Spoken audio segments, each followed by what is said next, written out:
Ang pinakamakulit na girlfriend mo sa balat ng radyo. Isang magandang morning sa inyong lahat! Ako pa rin po nag-iisang girlfriend mo sa radio. My name is Lindsay.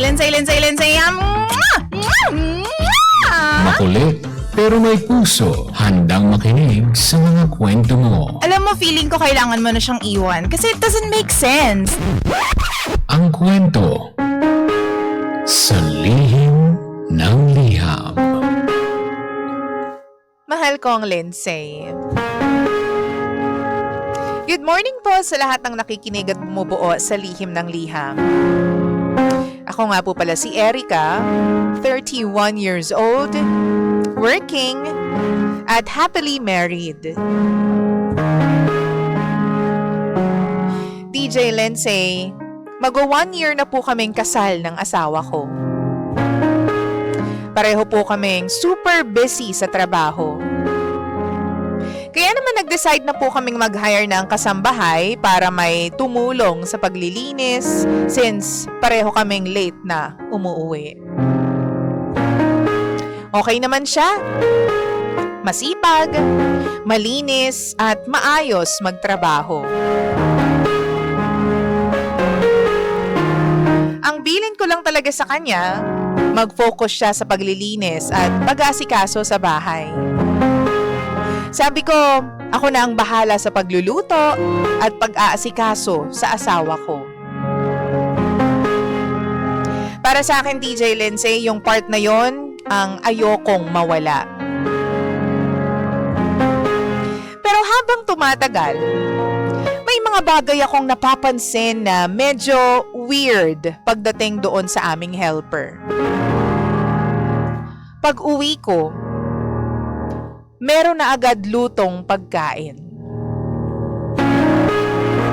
Akala ko minsan-minsan lang, pero hindi pala. Madalas na niyang ginagawa as in everyday, DJ Lindsay. Tapos nalaman ko na pinag-aralan pa raw niya kung paano lutuin yung favorite na ulam ng asawa ko. As in yung exact na recipe na ginagawa ko, pinilit niyang gawin.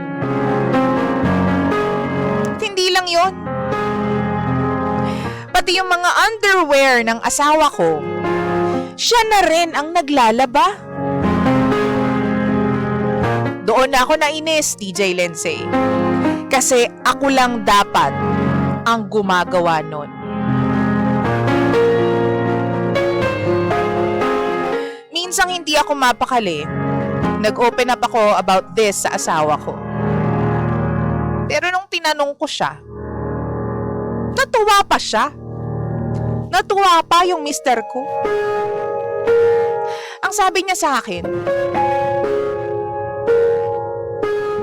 ang sarap nga ng luto ni ate. Ngumiti na lang ako pero deep inside, DJ Lindsay, naiinis ako. Parang inaagawan niya ako ng papel sa asawa ko at sa bahay namin. So kinausap ko yung kasambahay. Mahinahon naman ako.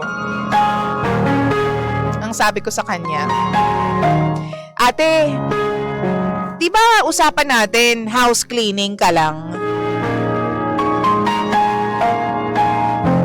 Ngumiti lang siya sa akin, tapos ang sagot niya is, ay, kasi gusto ko pong asikasuhin si sir. Ay, kayong dalawa pala, ma'am. Sorry po. Sabay tawa. Tumawa rin yung asawa ko. Pero ako, hindi natuwa. Hindi ko alam kung ako lang ba. Pero iba kasi yung dating sa akin eh. Parang nakakabastos. Oo, mabait siya, maasikaso. Pero bakit parang siya na yung gustong maging asawa o wife sa mga gawain sa asawa ko? Sinabihan ko naman siya na ako ang gagawa nun eh. Na ako ang bahala sa mister ko. Sa bahay ka lang. Bakit parang gustong-gusto niyang unahan ako sa pag-aalaga sa asawa ko? Hindi ko alam, DJ Lindsay, kung dapat ba akong matuwa kasi merong tumutulong sa amin. O baka naman, dapat akong matakot. Kasi sobrang eager niyang akuin ang lahat. Na parang gusto niyang kunin yung simpatya at atensyon ng asawa ko.